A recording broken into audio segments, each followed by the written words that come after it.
First এবার দেখো আমরা আলো প্রতিবিম্ব সম্বন্ধে আলোচনা করব। দেখো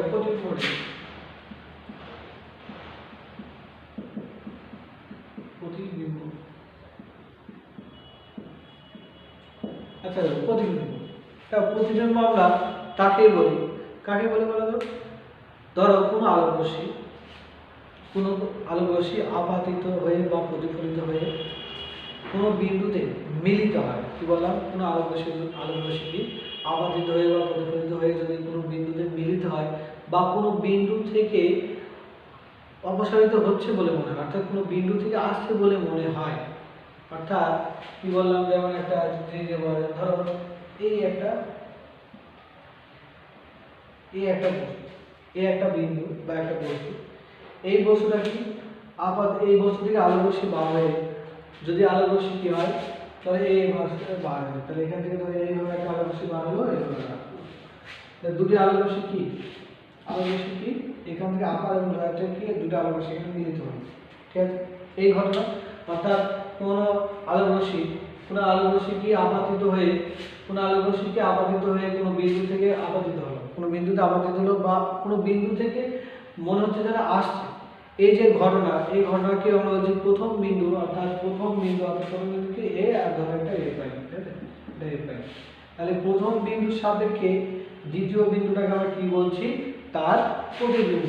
সব থেকে ভালো বুঝতে হবে যেমন আয়নায় যখন আমরা আয়নার সামনে কি দাঁড়াই, আয়নার সামনে দাঁড়িয়ে যখন আমরা দেখবে যে আয়নার ভিতরে, আয়নার ওপারে যেন আমার মতো একজন কেউ দাঁড়িয়ে আছে।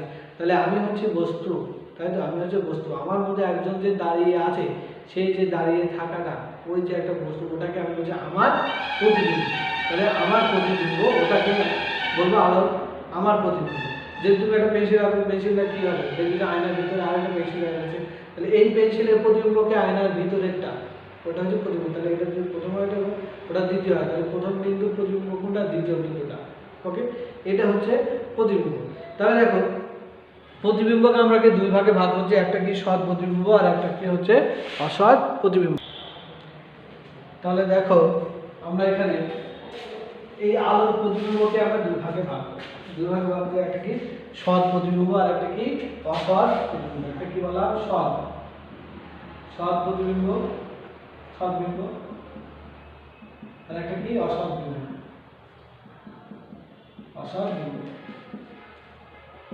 দেখো এই প্রতিবিম্বের সংজ্ঞার মধ্যে সৎ বিম্ব আর অসৎ বিম্বের সংজ্ঞাও লুকিয়ে আছে। প্রতিবিম্বের সংজ্ঞা কি বললাম? যে কোনো আলোকরশ্মি থেকে, উৎস থেকে আলোকরশ্মির উৎস যদি অন্য কোনো বিন্দুতে মিলিত হয় বা অন্য কোনো বিন্দু থেকে অপসৃত হচ্ছে বলে মনে হচ্ছে, তাহলে দ্বিতীয় বিন্দুটাকে প্রথম বিন্দু কি বলা হচ্ছে? সৎ বিম্ব। তাকে বলা হচ্ছে প্রতিবিম্ব। তাহলে সৎ বিম্ব কাকে বলছি? ধরো এই একটা আমার লেন্স আছে, ঠিক আছে, এই একটা লেন্স রাখা আছে, এখানে একটা ধরো বস্তু, এখানে একটা সোর্স, তাহলে এখানে ধরো এই আলোকরশ্মি বার হলো, এই আলোকরশ্মি বার হলো, এটা গিয়ে এখানে মিলিত হলো, এখানে মিলিত হলো। এই যে পয়েন্ট, অর্থাৎ কি এখান থেকে প্রথম বিন্দু থেকে আলোকরশ্মি কি কোনো বিন্দুতে যদি মিলিত হয়, এসে কোনো আলোকরশ্মি উৎস অর্থাৎ সোর্স থেকে, এখানে আলো থেকে অর্থাৎ কোনো বস্তু থেকে আলোকরশ্মি যদি কোনো বিন্দুতে এসে মিলিত হয়, কোন বিন্দুতে মিলিত হয়েছে বলতো? এই বিন্দুতে, এ প্রাইম বিন্দুতে। আমি বললাম এ বিন্দু থেকে আলোকরশ্মি বার হয়ে এ বিন্দুতে মিলিত হয়েছে। এই এ বিন্দু অর্থাৎ এ প্রাইম বিন্দুটা কার প্রতিবিম্ব বলতো? এর প্রতিবিম্ব। এই প্রতিবিম্বটা কি বলতো? সৎ প্রতিবিম্ব। তাহলে সৎ প্রতিবিম্ব অ্যাকচুয়ালি কি বলতো? যখন দুটি আলোকরশ্মি উৎসগুলি কি হবে? পরস্পর মিলিত হবে। যে কোনো জায়গায় মিলিত হবে, এখানে তো যেখানে মিলিত হবে সেটাই হচ্ছে কি তার সৎ প্রতিবিম্ব। অর্থাৎ এই ছবিটা কোথায় দেখাবে? এখানে দেখাবে, সেটাকে কি বলছি? সৎ প্রতিবিম্ব। অসৎ প্রতিবিম্ব কাকে বলছে বলতো? অর্থাৎ অসৎ প্রতিবিম্ব কি বললাম? আলোকরশ্মি উৎস মনে হবে যেন ওখানে মিলিত হয়েছে, আদৌ কিন্তু ওখানে মিলিত হয়নি। যেমন আয়নায় যখন দেখবে তুমি মনে হবে যেন ওখানে দাঁড়িয়ে আছো, তুমি আদৌ কি ওখানে দাঁড়িয়ে আছো? তুমি এখানেই দাঁড়িয়ে আছো। এই যে প্রতিবিম্বটা দেখায়, এটাকে আমরা কি বলছি? অসৎ প্রতিবিম্ব। তাহলে যেমন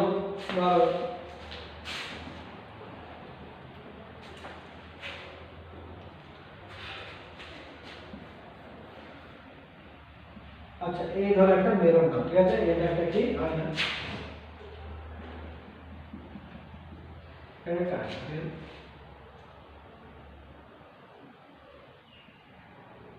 এই একটা বস্তু, এখানে এই পজিশনে একটা বস্তু আছে, ওকে। এখানে যে আলো রশ্মি এখানে পড়লো, ঠিক আছে, তাহলে আলো রশ্মি কোন পথে বার হয়ে যাবে, লম্বা, অর্থাৎ এই তলে পড়ে লম্বা বার হয়ে আবার এই পথে ফেরত যাবে। এখান থেকে ধরো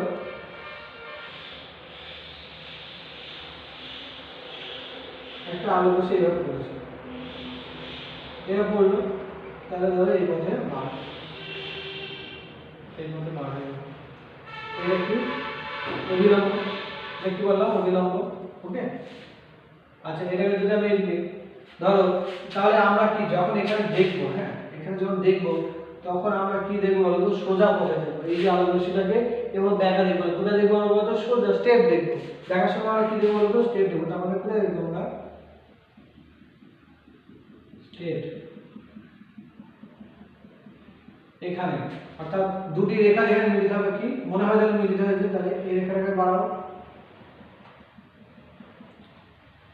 তাহলে কোথায় মিলিত হয়েছে, এই বিন্দুতে মিলিত হয়েছে।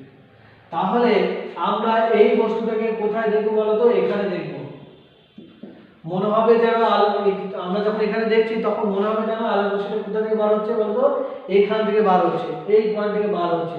এই যে ঘটনা, এই ঘটনাকে আমরা কি বলছি, আলোর অসৎ প্রতিবিম্ব, কি বললাম, অসৎ প্রতিবিম্ব। অসৎ হওয়ার জন্য কি হতে হবে, আলোক রশ্মিগুলি যেন পরস্পরকে ছেদ না করে, অরিজিনাল ভাবে যেন ছেদ না করে। আর সৎ হওয়ার জন্য কি করতে হবে, আলোক রশ্মিগুলি পরস্পর ছেদ করে, এভাবে কি করতে হবে, আলোক রশ্মিগুলি ছেদ করে, অর্থাৎ যে বিন্দুতে ছেদ করবে সেটা হচ্ছে কি আলোক রশ্মি। মানে এখান থেকে একটা বস্তু বাদ দিয়ে দেখালাম আর কি, সেটাই, ঠিক আছে। আর এটা কি মনে হচ্ছে এখান থেকে বার হচ্ছে, কিন্তু আদৌ এখানে নেই। আচ্ছা আমরা দেখো, তাহলে এখান থেকে আরেকটা প্রমাণ আমরা করবো। দেখো যখন আমরা আয়নার সামনে দাঁড়িয়ে থাকি, দাঁড়ায় তখন কি হয় বলতো, আমরা যেখানে ধরো আয়না এতটা ডিস্টেন্স আছে, ঠিক আছে, আমরা ওই পাশে নিজে আয়নার ওই পাশে মনে হয় যেন এখানে যদি ধরো, এখানে ধরো আয়না, এই ধরো আয়না, হ্যাঁ এটা আয়না, আমার কাছ থেকে এখানে ধরো, আমি ধরলাম এখান থেকে আয়না আমার 40 মিনিট, ঠিক আছে, 40 মিনিট দূরে আয়না আছে, তাহলে আমার যে প্রতিবিম্বটা আমি দেখবো আয়নার ভিতরে বা ওই পাশে, সেটাও কত দূরত্বে, 40 মিনিট দূরত্বেই দেখি, সমান দূরত্বে দেখি। এটা কিভাবে আমরা প্রমাণ করবো সেটা এবার দেখি, ওকে।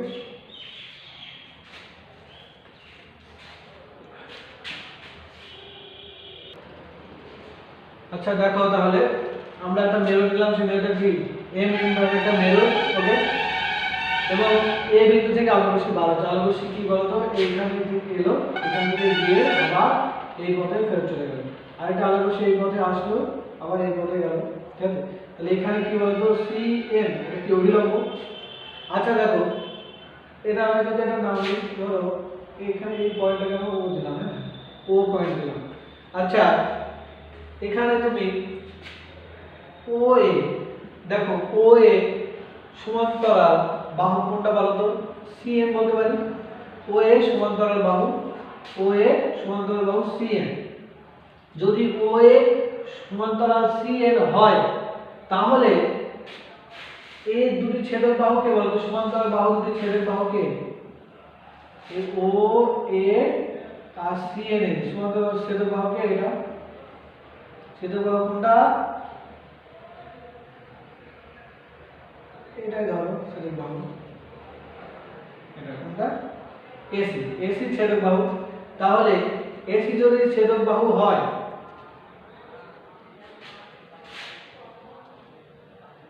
তাহলে এখানে যে কোণ, এটা অভিলম্ব, অভিলম্ব এটা, হ্যাঁ এটা তো অভিলম্ব। আচ্ছা অভিলম্ব, তাহলে এই যে কোণটা, এই কোণটা আর এই কোণটা কি হয় বলতো, এই কোণ আর এই কোণ, অর্থাৎ এই কোণটা আর এই কোণটা কি হয়, একান্তর কোণ হয়। তাহলে কোণ কি, O A C equal to A C N, কি কোণ এটা, এটা একান্তর কোণ।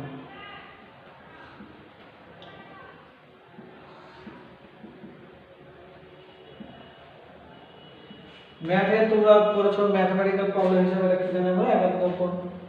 আচ্ছা এবার একটা জিনিস দেখো, এখানে এই টোটালটা ধরো, তাহলে এটা এ এ প্রাইম আর সি এন এটা সমান তো, তাহলে এই বাহুটাকে ছেদ করছে কোন বাহু বলো তো?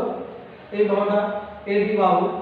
তাহলে এডি বাহু যদি ছেদ করে তাহলে এই কোণটা আর এই কোণটা কি হবে বলতো? অনুরূপ কোণ। এই কোণটা আর এই কোণটা কি কোণ হবে? অনুরূপ কোণ। তাহলে কোণ কে? কোণ O A prime C equal to N C D, অনুরূপ কোণ।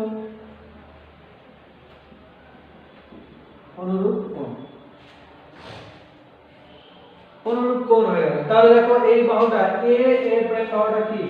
আচ্ছা, এবার একটা খেয়াল করো, আমরা জানি এই কোণটা অর্থাৎ প্রতিফলনের সূত্র অনুসারে, প্রতিফলন সূত্র অনুসারে কি? এই কোণের কোণ সমান প্রতিফলন সূত্র থেকে কি পাই? যে AC n equal to NCD, এই দুটি সমান, তাই তো? প্রতিফলন সূত্র অনুযায়ী এই দুটি সমান। তাহলে এই দুটি যদি সমান হয়, এই দুটি যদি সমান হয়, তাহলে এই দুটি আমরা সমান বলতে পরস্পর। তাহলে আমরা কি বলতে পারি এখন? OAC equal to OA prime C, অর্থাৎ এই কোণটা কি সমান? এই কোণ কি সমান, তাই তো? তাহলে দেখো ম্যাথমেটিক্যাল ফর্ম অনুসারে এই কোণ সমান এবং এ প্রাইম একটা সাধারণ বাহু। তাহলে এই যে ত্রিভুজটা এ প্রাইম ও সি ত্রিভুজ ও কি বলতো ও এ সি, এই ত্রিভুজটা, এই দুটো ত্রিভুজ কি সর্বসম ত্রিভুজ। সর্বসম ত্রিভুজের কি দুটি কোণ সমান পরস্পর, এই দুটি কোণ সমান। তাহলে আমরা এখান থেকে ইজিলি বলতে পারি যে এই বাহুটা অর্থাৎ ত্রিভুজের ম্যাথমেটিক্যাল ফর্মুলা অনুসারে a প্রাইম ও ইকুয়াল টু কি OA, অর্থাৎ বস্তু থেকে আয়নার দূরত্ব এবং আয়না থেকে প্রতিবিম্ব দূরত্ব এরা কি পরস্পর সমান হয়। ইজিলি ভাবে এটা প্রমাণ করা যায়।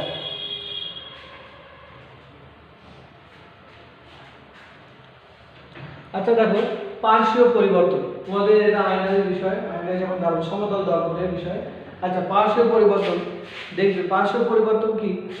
আমরা যখন নিজেকে আয়নার সামনে দাঁড় করি তখন কি দেখি বলতো? আমাদের ডান হাত কি বাঁ হাত দেখায়, বাঁ হাতটা কি ডান হাত দেখায়। যদি সব থেকে ভালো বুঝতে পারবে, যদি পি একটা মধ্যে পি একটা অক্ষর না, দেখবে পিটা কি হবে? ধরো এই একটা দর্পণ, ঠিক আছে? ধরো পি এমন একটা পি আছে, ঠিক আছে? পি, তাহলে আয়নায় দেখবে পিটা কেমন দেখবে? উল্টো দেখবে, এমন দেখবে, অর্থাৎ পার্শ্বীয় পরিবর্তন হয়ে যাবে। তাহলে আয়নার সামনে দাঁড়িয়ে যদি কোনো বাঁ হাতকে ডান হাত থেকে ডান হাতকে বাঁ হাত দেখায়, তাহলে এই ঘটনায় যে আলোর যে ঘটনা, এই ঘটনাকে আমরা কি বলছি? আলোর পার্শ্বীয় পরিবর্তন। এবার দেখো আমরা এইগুলি সব গেল দেখো সমতল দর্পণ সম্বন্ধে কিছু ঘটনা।